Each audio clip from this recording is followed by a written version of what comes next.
Hello guys, এটা আমার bike R15m version 4 OBD2 model, latest যেটা রিলিজ হয়েছে।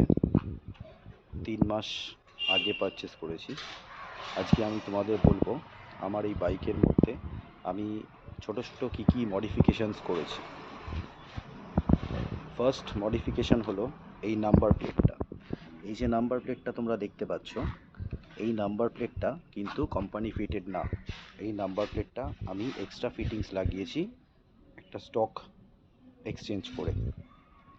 স্টক বাইকে তোমরা দেখবে এইখানটা নাম্বার প্লেটটা থাকে, এখানে একটা হ্যাঙ্গার টাইপের থাকে এবং এখানে নাম্বার প্লেটটা লাগানো থাকে। কিন্তু আমি সেই নাম্বার প্লেটটা খুলে দিয়ে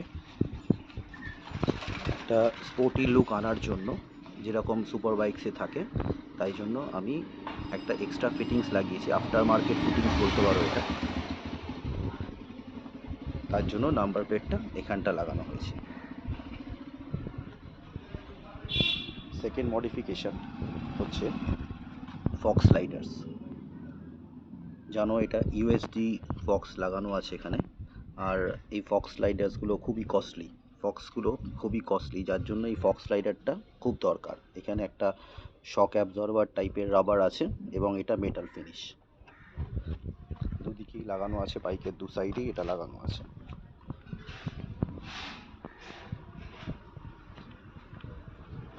থার্ড মডিফিকেশান হলো অ্যাডজাস্টেবল স্লিপার ক্লাচ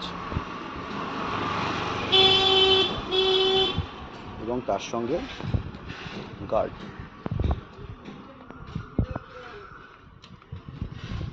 এখানে নাম্বারিং দেওয়া আছে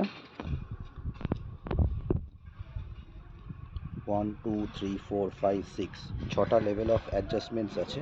তোমরা তোমাদের হাতে সেটিংয়ের মতন যেটা তোমাদের সুবিধা মনে হবে সেভাবে চেঞ্জ করতে পারো। এখানে 1 2 3 4, 1 হলে হয়তো কাছে চলে আসছে, 2 হলে আর একটু পিছিয়ে যাবে, 3 হলে আরও পিছিয়ে যাবে, 4 হলে আরেকটু। আমি আমার লেভেলের জন্য 5 রেখে দিয়েছি, এটা আমার হাতের সুবিধার জন্য। এবং তার সঙ্গে একটা গার্ড লাগানো আছে। এটা ইয়ামাহার নিজস্ব ফিটিংস, আমি কিন্তু এটা স্টক বাইকে আসে না, আমি ইয়ামাহা থেকে আলাদা করে পারচেস করেছি। দুটো আইটেম এটা, এটার দাম 950 টাকা, এটার দামও অ্যারাউন্ড 900। আর ফিটিংস এক্সট্রা একটা চার্জ লাগে, সেটা আমার এক্ষুনি মনে পড়ছে না কত লাগে, ঠিক আছে। ফোর্থ মডিফিকেশান হলো বোবোর মোবাইল হোল্ডার, অ্যাডজাস্টেবল।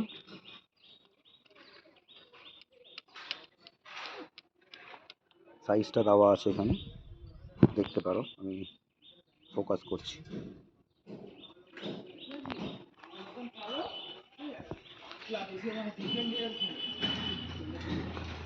আরেকটা মডিফিকেশানস বলতে পারো, আর অ্যাডেড ফিচার্স বলতে পারো, এখানে একটা ইউএসবি লাগানো আছে।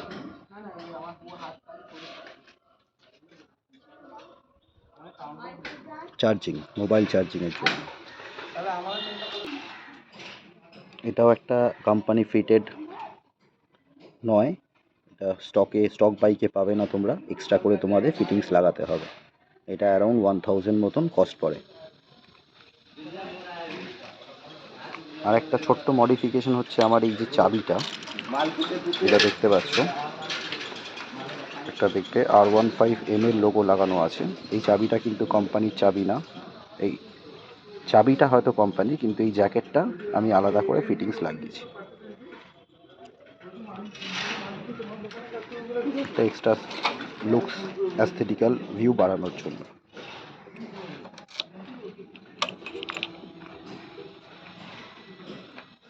এছাড়া আরেকটা মডিফিকেশান আমি ভুলে গেলাম বলতে, সেটা হলো রেডিয়েটার গার্ড। যদি দেখতে পাও, আমি চেষ্টা করছি দেখানোর, জানি না কতটা দেখতে পাচ্ছ তোমরা। R15B4 একটা রেডিয়েটার গার্ড লাগানো রয়েছে, যেটা খুবই দরকার। কারণ যে রাস্তায় চলতে গিয়ে কোনো রকম যদি পাথর কিংবা স্টোন চিপে কোনো টুকরো যদি রেডিয়েটারে এসে ধাক্কা মারে, তাহলে তোমার রেডিয়েটারটা ড্যামেজ হয়ে যেতে পারে। তাই জন্য একটা গার্ড আমি লাগিয়ে রেখেছি। এটাও কোম্পানি থেকে আসে না, এটাও আমি এক্সট্রা একটা ফিটিংস লাগিয়েছি।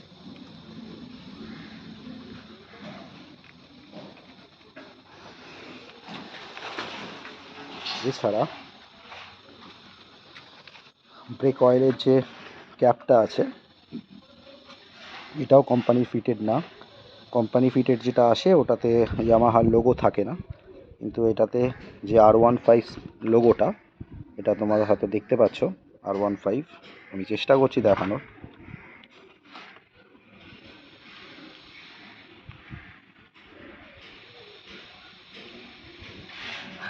এই কভারটা আলাদা, এই কভারটা এক্সট্রা করে ফিটিংস করা।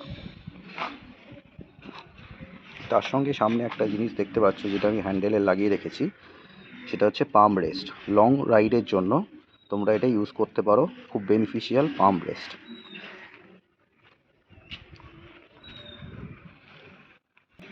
এর পরের মডিফিকেশানসটা হলো একটা ফ্রেম স্লাইডার। এটা ইয়ামাহার লোগো লাগানো আছে ঠিকই, কিন্তু অ্যাকচুয়ালি এটা ইয়ামাহা থেকে আসে না। ইয়ামাহার যে ফ্রেম স্লাইডারটা আসে সেটা খুব একটা এফেক্টিভ আমার দেখে মনে হয়নি, এবং আলাদা যারা ইউটিউব রিভিউজ দিয়েছে তারাও খুব একটা এফেক্টিভ ওটাকে বলেনি। কারণ যে জাস্ট একটা মেটাল ফিনের ওপর একটা ফাইবারের একটা পার্ট রয়েছে, যেটা আমার মনে হয় না এত বড় একটা এত হেভি ওয়েটের বাইককে ঠিক রাখতে পারবে। কারণ যে আমাদের মেন ফাংশন ফ্রেম স্লাইডারের হচ্ছে ফ্রেমটাকে বাঁচানো, ঠিক আছে। আর যদি ওইটুকু যদি পার্ট একটা ফ্রেমটাকে বাঁচিয়ে না রাখতে পারে তো আলটিমেটলি ফ্রেমটা ড্যামেজ হবে। তো ওটা লাগানো আর না লাগানো আমার মনে হয় একই ব্যাপার। যার জন্য আমি অনেক দিন ধরে ওয়েট করে করে অনেক রিভিউজ দেখে দেখে এই ফ্রেম স্লাইডারটা লাগিয়েছি, যেটা খুব ইজি টু ফিট। দেখতে পাচ্ছ তোমরা লোগোটা, ব্র্যান্ডিংটা ইয়ামাহারই আছে, কিন্তু অ্যাকচুয়ালি এটা ইয়ামাহার নিজস্ব প্রোডাক্ট না, এটা আফটার মার্কেট একটা প্রোডাক্ট। এছাড়া ইয়ামাহা থেকে আমি একটা স্কিড প্লেট নিয়েছিলাম।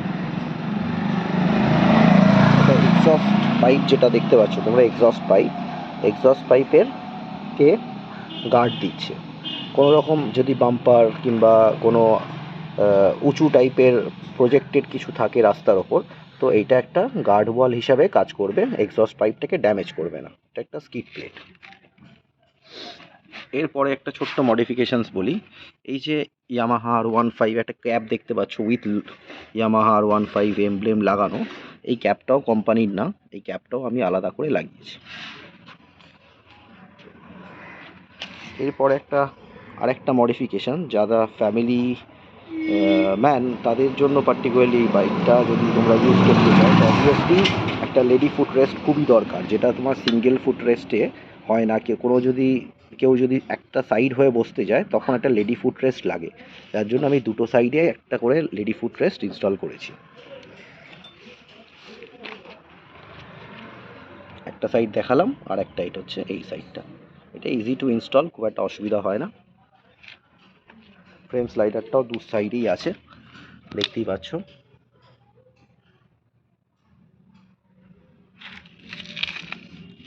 এর পরের মডিফিকেশানসটা যেটা দেখাবো সেটা হচ্ছে এই শার্ক ফিন মাডগার্ড।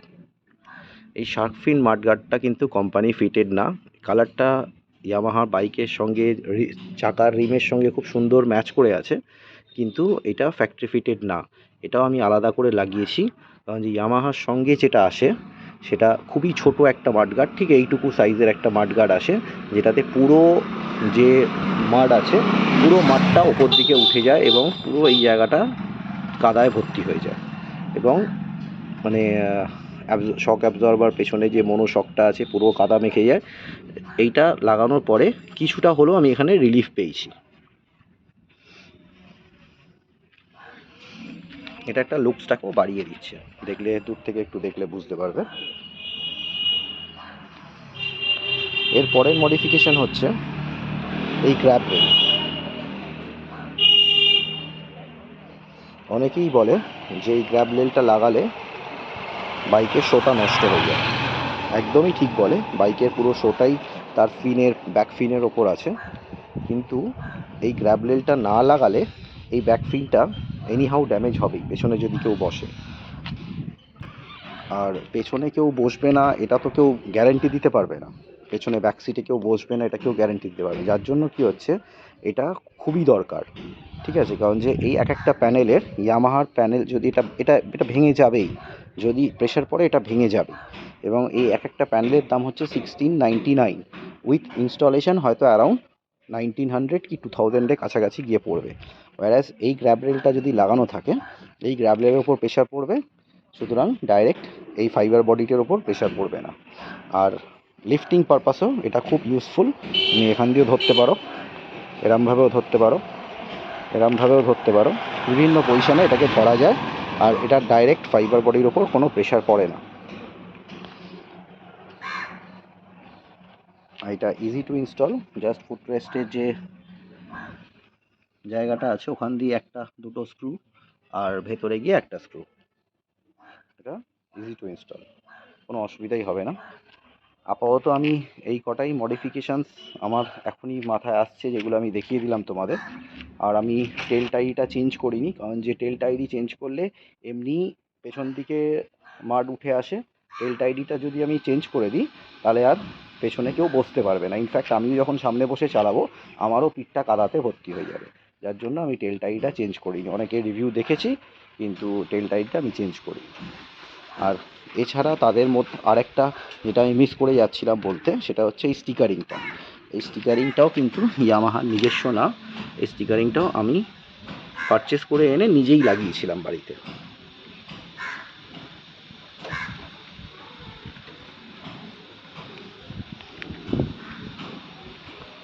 সুতরাং আমি যতগুলো মডিফিকেশানস বাইকে করেছি, হোপফুলি সবকটাই আমি তোমাদেরকে বলে দিলাম, এক্সপ্লেন করলাম কোনটার কী ফাংশনালিটি। আর ফ্রেম স্লাইডারটা কিন্তু খুবই দরকার বাইকে। অ্যাটলিস্ট ইয়ামাহা যে ফ্রেম স্লাইডারটা বিক্রি করছে ওটা তো একদমই এফেক্টিভ না। ফ্রেম স্লাইডারটা খুবই দরকার, কারণ যে এই প্যানেলের হিউজ কস্ট। প্যানেলটা যদি একবার পড়ে যায়, অ্যাক্সিডেন্টালি যদি পড়ে যায়, তাহলে কিন্তু মুশকিল আছে। তাহলে পুরো প্যানেলটাই চেঞ্জ করতে হবে, আর প্যানেলটার কস্ট খুব একটা কম নয়। সুতরাং যারা যারা এখনও ফ্রেম স্লাইডার লাগাওনি তারা কিন্তু লাগিয়ে ফেলো।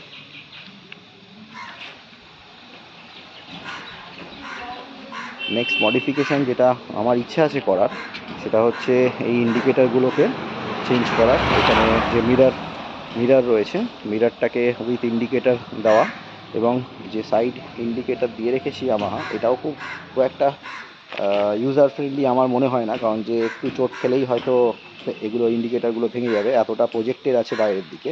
তো এরকম বাটন টাইপ ইন্ডিকেটার পাওয়া যায়, হয়তো ওটা পরের দিকে আমি লাগাবো, এরকমই প্ল্যান করে রেখেছি। আর আরেকটা মডিফিকেশান, দেখো কতগুলো মডিফিকেশান ভুলেই গেছি বলতে। যেরকম এখানে দেখো স্ট্যান্ডের মধ্যে একটা কি জ্যাকেট লাগানো আছে, একটা স্ট্যান্ড জ্যাকেট লাগানো আছে, যেখানেও একটা R15-এর লোগো দেওয়া রয়েছে। এটা কিন্তু কোম্পানি ফিটেড না, এই পোর্শনটা এটা তোমরা দেখতে পাচ্ছ। এটা আমি আলাদা করে পারচেস করে লাগিয়েছি, যাতে স্টেবিলিটিটা আরও ভালো থাকে। কারণ যে কোম্পানি ফিটেড যেটা, সেটা এই অবধি থাকে, আর আমি এটাকে একটু এরিয়াটাকে বাড়িয়ে রাখতে পারবো, সাপোর্টটা বেশি ভালো পাওয়া যাবে। হোপফুলি আমি সব কটাই মডিফিকেশানস যা যা করেছি বাইকে বলে দিলাম, আর কিছু মনে হচ্ছে না বাকি আছে। আর ছোট আরেকটা ভুলে গেছিলাম, সেটা হচ্ছে এইটা ট্যাঙ্ক প্যাড যেটা আছে, এটা বাকি ছিল বলা। ট্যাঙ্ক প্যাডটাও আমি ম্যাচিং করে লাগিয়েছিলাম, ট্যাঙ্ক প্যাডটাও কালারটা ম্যাচ করে গেছে অ্যাকচুয়ালি।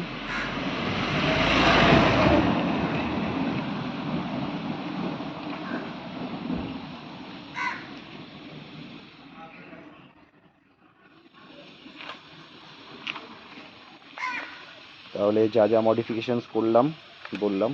আর এছাড়াও আরেকটা জিনিস, সেটা হচ্ছে আমি বাইকটা ফার্স্ট শোরুম থেকে নেওয়ার পরে বাইকটাতে আমি সেরামিক কোটিং করাই, 10H সেরামিক কোটিং টার্টেল ওয়ার্কসের। ডিটেলিং সব থেকেই করিয়েছিলাম।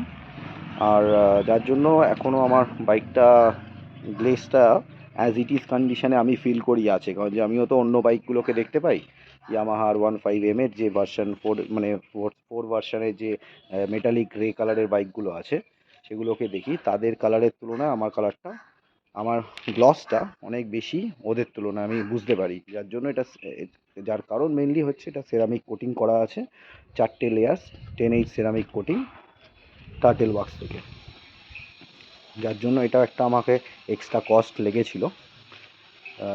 ঠিক আছে, কস্টগুলো নয়তো অন্য দিন বলবো, যা যা কস্ট, তাও আমি ভিডিওর মধ্যে অনেকগুলো কস্ট বলে দিয়েছি যে কী কী লেগেছে। যেরকম এই গ্র্যাব রেলটা অ্যারাউন্ড 1400-1500-এর কাছাকাছি লেগেছিলো। তার কস্টগুলো নিয়ে আরেকটা পরে একদিন ভিডিও বানাবো। আপাতত এই ভিডিওটা অনেক লং হয়ে যাচ্ছে, এত এনার্জি নিয়ে কেউ দেখবে বলে মনে হচ্ছে না। দেখা যাক, আমি পোস্ট করব, তোমাদের কমেন্ট যদি কিছু থাকে জানিও। আর যদি ভিডিওটা লাইক করো তাহলে আপডেটস পাওয়ার জন্য সাবস্ক্রাইব করো। Thank you all.